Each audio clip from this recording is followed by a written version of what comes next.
Chères internautatrices et chers internautateurs, amateurs de petits jeux de cartes qui vous pourrit bien la vie, bienvenue dans cette Trick TV où Monsieur Guillaume et moi-même allons vous parler de Star Realms. Alors bien sûr, et bien entendu, Star Realms, vous savez que c'est le jeu du moment à l'officine, on en a parlé partout, mais là, nous allons parler des extensions qui sont nombreuses à être arrivées en français et notamment celle qui déclenche cette Trick TV, la toute dernière, c'est-à-dire Gambit, un petit booster que j'ai là entre les mains qui contient une vingtaine de cartes qui vous permettent de renouveler le plaisir. Alors, Star Realms, c'est un jeu de deck building qui a été inventé par… Est-ce qu'ils ont mis le nom là-dessus? Il n'y a pas de nom, il y a le nom sur la boîte, on n'a pas la grosse boîte. Donc, j'ai là Darwin Castle, illustré par plein de gens. C'est édité en français par Yellow. C'est pour 2 à 6 joueurs. Mais alors ça, c'est ridicule. C'est pour 2 joueurs, point barre, à partir de 12 ans. Bien qu'on puisse jouer à 8 ans. Oui. J'ai lu des gens qui ont dit que Star Realms en catégorie expert. Laissez-moi rire. C'est pas du tout pour les experts. Mon enfant de 4 ans, il joue. C'est ça. Ok, mais il n'empêche que c'est à partir de 12 ans pour des parties qui vont durer 10 minutes. Là aussi, c'est une arnaque. Vous ne jouerez jamais 10 minutes à Star Realms. Vous y jouerez des heures. Alors, vous ne pouvez pas vous arrêter. Ça, c'est le point. C'est parti. Donc, nous sommes ici, mon cher Guillaume, pour présenter les extensions. Nous allons commencer par, on va dire, rattraper un retard que nous avions. Voilà. Avant de partir sur Gambit, nous allons rapidement faire les tour d'horizon. 1, 2, 3, 4 extensions qui sont sorties avant. Alors, il faut dire qu'en l'occurrence, c'était même Yellow, enfin c'est Yellow qui rattrape le retard. C'est pas tout à fait ça parce que c'est compliqué après le temps de signer, de traduire toutes les cartes, etc. Mais il n'empêche qu'en anglais, on en est déjà effectivement loin devant. Le Kickstarter en avait déjà proposé et puis ensuite l'éditeur en a reproposé. Donc il y a de l'avance, on a de l'avance. Donc nous, on les arrive en français, mais elles arrivent finalement, c'est pas si loin que ça. Et là, je rebondis sur cette petite remarque de mon charmant Guillaume, car certains ont reproché à l'Asdor de dire n'importe quoi donc. C'est un jeu sorti en 1992. non, il est effectivement sorti sur Kickstarter en 2014, je crois, le KS, arrivé sur les étals étrangers avant que les États-Unis courent à leur perte en 2015. Oui. Voilà. Mais il est arrivé en français en 2016, janvier 2016. Et pour concourir à l'Asdor, c'est 18 mois avant l'ouverture du festival. Voilà. Il est donc dans les cordes, puisqu'en français, janvier 2016. Janvier 2016, et c'est important pour un truc comme l'Asdor, c'est que le jeu soit disponible en français. C'est ça qui fait foi, c'est ça qui fait loi. Donc, effectivement, tout ça est sorti en anglais il y a longtemps, mais en français… Ça vient d'arriver. Et donc, les paquets Crisis, qui représentent la première extension, c'est 4 petits decks de 12 cartes. Les 2 premiers, donc Flotte et Bastion. Voilà. Ça, c'est le petit booster. Voilà. Alors, comme toujours, avec Star Realms, je vais zoomer un petit peu en arrière pour qu'on voit tout. C'est un petit booster. Les cartes ne sont pas aléatoires à l'intérieur. C'est pas du jeu à connu collectionner. d'avance. Vous savez ce qu'il y a dedans et on va regarder immédiatement ce qu'il y a dedans, ce Flotte et Bastion. Flotte et Bastion. Alors, il y a des cartes comme ceci. Vaisseaux, des nouveaux vaisseaux. Voilà, des vaisseaux. Il y en a un petit peu pour toutes les couleurs. Voilà, des frégates douanières. Certains sont en plusieurs exemplaires, bien sûr. Et on a aussi quelques de nouvelles bases. C'est des bastions, puisque ce sont des avant-postes. Rien de fondamental quant aux stratégies, si ce n'est des pouvoirs un peu sympas et intéressants qui font très mal quand on se les prend dans sa gueule. Mais pas de changement. Pas de changement radical. C'est des cartes supplémentaires à mettre. Voilà. Exactement. Base et vaisseau est de ce même acabit-là, c'est-à-dire 12 cartes. Base et vaisseau, encore. Voici, pareil, pour très peu d'argent, je crois que c'est autour de 6 € le… C'est ça. Voilà, on ne s'en prive pas. Base et vaisseau, là, pareil, on va les regarder. Ça ne change pas fondamentalement le jeu. Voilà, de quoi rapporter de l'argent et piocher les cartes. Des cartes extrêmement intéressantes en début de partie. Tout à fait. Forcément. Voilà, pour vider son deck, le rouge, évidemment. Alors, on commence à voir arriver avec les sentinelles des petites conditions sur le nombre, enfin des doubles effets. C'est-à-dire qu'il y a un effet de base, et puis si on a X, alors là en l'occurrence c'est 2 bases, et bien du coup on passe… Ça fait mal. De suite. Donc il est rapide, il ne coûte que 2, il ne fait pas grand-chose au début. Dès qu'on commence à installer son jeu et qu'on a des bases, il peut faire carrément très mal pour 2 points d'achat. Ouais. Et donc, ça oriente un petit peu votre tactique et votre stratégie. Vous allez avoir tendance à plus acheter de base si vous avez celui-là, d'autant que… Pour cumuler, il y en a d'autres. Cet effet se fait en bleu aussi, puisque ça va nous permettre de piocher plus de cartes. Ça, c'est les composantes violentes quand on veut faire de la défausse absolue et totale. Nous avons fait une partie avec Guillaume où il a perdu 0 cartes c'est ça. au début de son 0 tour. cartes pour commencer un tour à blanc complet. Voilà, et ça fait un peu mal aux fesses. Voilà. Et une fois encore, c'est à chaque fois des cartes qui viennent dans toutes les couleurs, donc bleu, jaune, vert et rouge. toutes les couleurs sont présentes dans le paquet. Des pouvoirs intéressants comme celui-là qui permet de renvoyer une base dans la main de son adversaire, de son propriétaire. Ça fait remonter, ça ralentit un tout petit peu, ce qui est parfois gênant, mais bon, c'est pas ultime. Voilà. Et des super cartes, machin. Et l'adversaire des fausses cartes. Voilà. Alors, les deux extensions d'après sont quant à elles beaucoup plus spécifiques puisqu'elles amènent des nouveaux concepts dans le jeu. Donc on peut tout mélanger, on peut prendre une seule extension et la mélanger au paquet de base. Ici, ce sont les événements. Alors, et les événements, c'est dans le paquet jeu. de base. Voilà. Là, ça change le En jeu. gros, vous allez prendre ces cartes, vous allez les ajouter à la pioche. Oui. Et quand, au moment de réapprévisionner la ligne d'achat, c'est une carte événement arrive, on applique l'événement qui est indiqué dessus, les deux joueurs, Voilà. puis on remplace défausse. par une autre carte. Voilà. Et si cette carte est un événement, on applique Encore aussi l'événement. Et je peux vous dire que parfois, ça change considérablement le sens de la partie. Par exemple, vous voyez, ceci, Hyperspace. Au moment où cette carte tombe, chaque joueur pioche 3 cartes, puis replace 2 de ces cartes au sommet de son deck dans l'ordre de son choix. Donc, celui qui est en train de jouer récupère donc une carte parmi 3 et il sait ce qu'il peut préparer. Celui qui va jouer, non seulement il a une carte de plus dans sa main, mais une fois de plus, en fonction de ses achats, il va pouvoir préparer le tour d'après. Voilà. Donc, et puis tout dépend après à quel moment, ça vous arrive durant la phase d'achat. Tout à fait. Alors elles y sont en plusieurs exemplaires. À chaque fois, normalement, en 2 exemplaires. La comète, chaque joueur peut retirer jusqu'à 2 cartes de sa main ou de sa défausse. Une espèce de vide, pour accélérer les parties. Certains événements accélèrent grandement la partie. Chaque joueur pioche 2 cartes. Et là, ça peut tout changer en fonction du moment.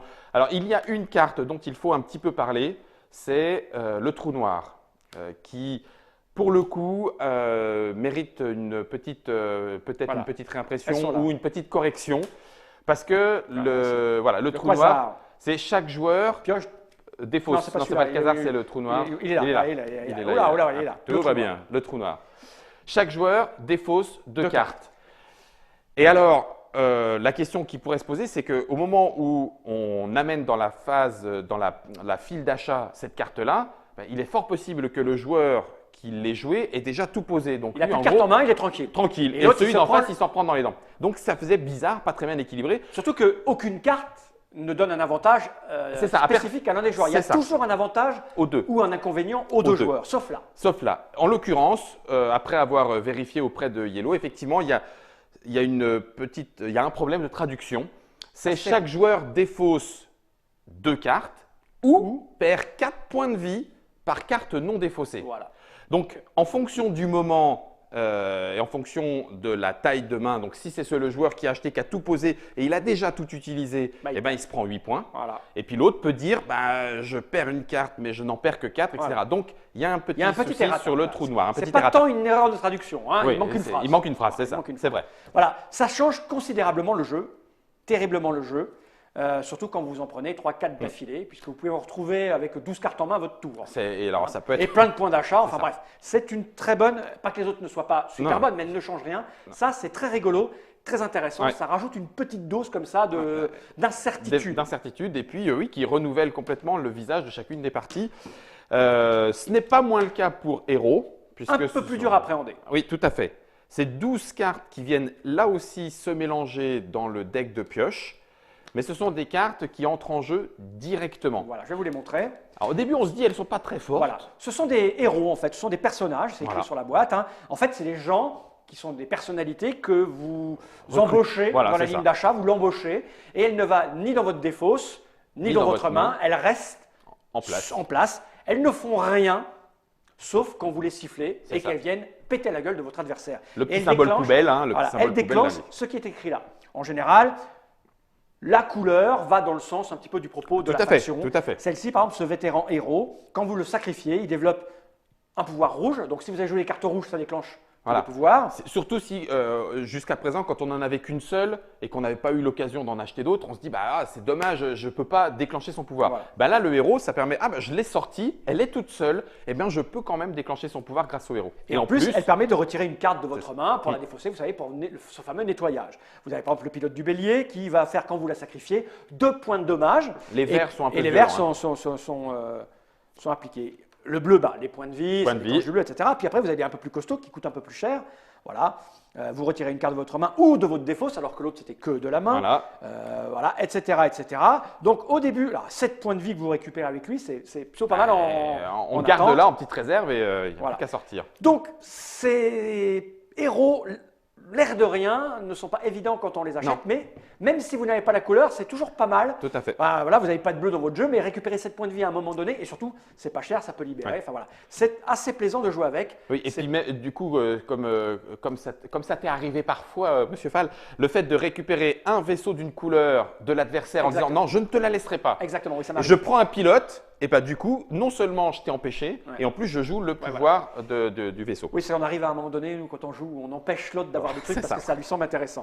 Voilà, ça c'est pour les extensions déjà sorties. On va arriver à la toute dernière, La toute qui est dernière. arrivée là il y a quelques jours. Enfin, ça dépend à quel moment vous regardez cette Trick Track TV. C'est le fameux Gambit qui là propose vraiment lui aussi pas mal de choses. Donc voici le petit paquet. Hein.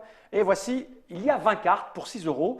On va monter d'abord ça, Voilà, on va les commencer par vaisseaux. Parce qu'il y a un truc standard, ce sont des vaisseaux, mais là ils ont un truc particulier.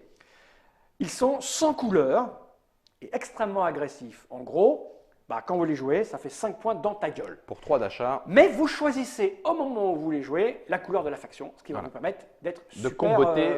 Voilà. ouais. Et on peut même imaginer un deck puissant sur 3 couleurs. Oui, Parce que du coup, celui-là permet à chaque fois de se dire, eh ben, je jouerai avec les couleurs présentes dans ma main de 5 cartes au moment du jeu.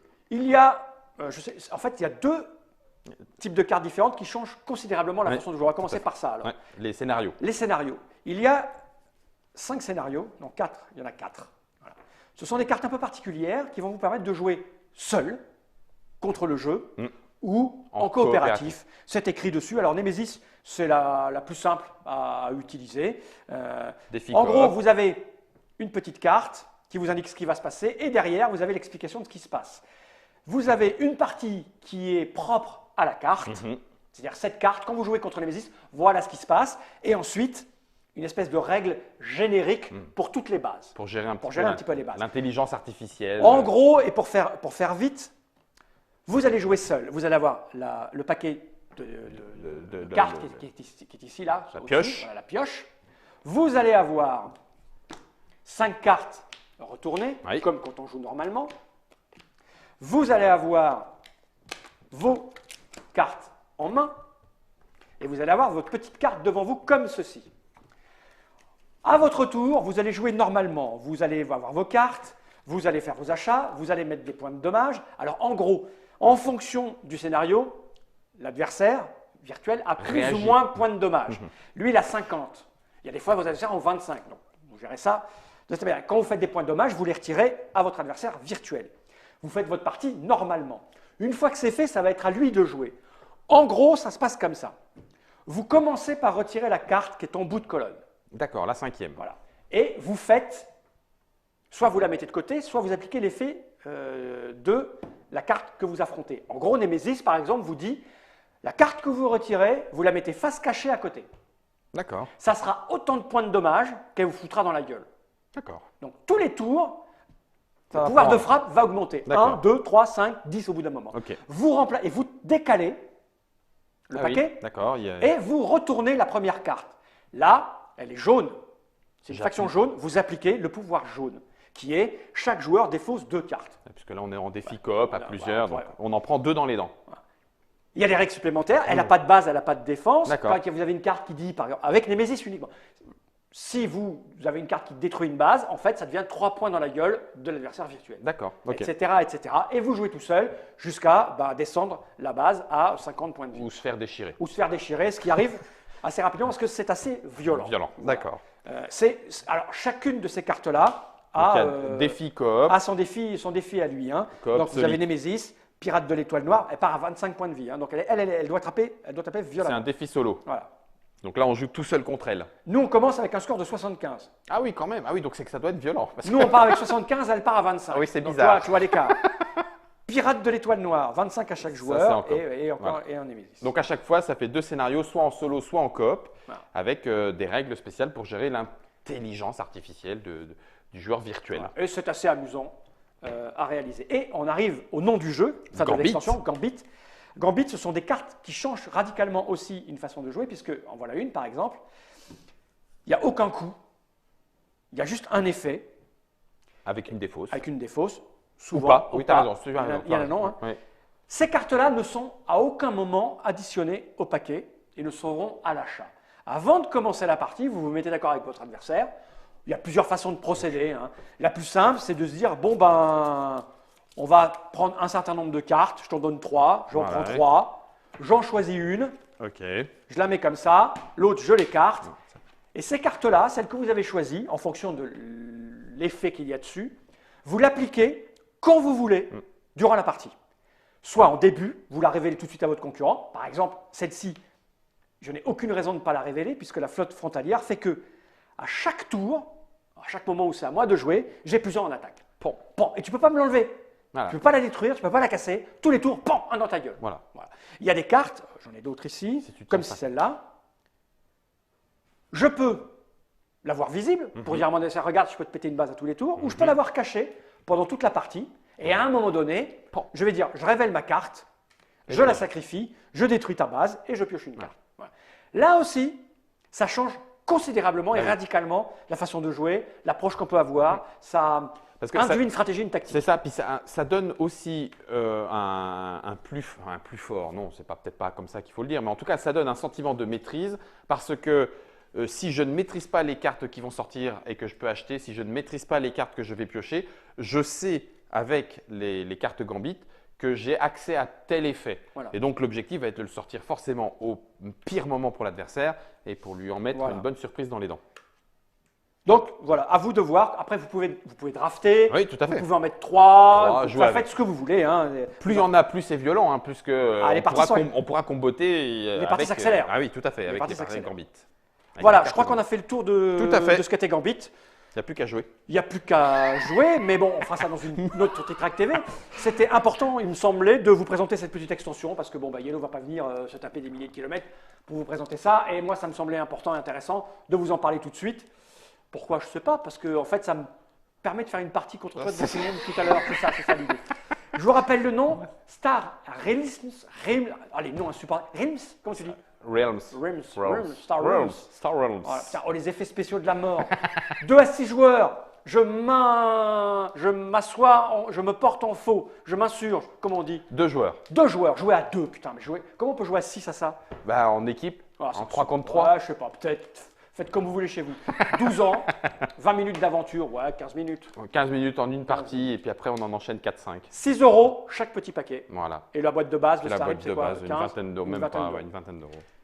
Vous savez tout, vous savez si c'est fait pour vous ou pas. En tout cas, on a essayé de vous donner suffisamment d'informations pour se faire chier si c'est fait pour vous ou pas. Et nous, maintenant, on va se fighter. Ah oui. Jenny Wright.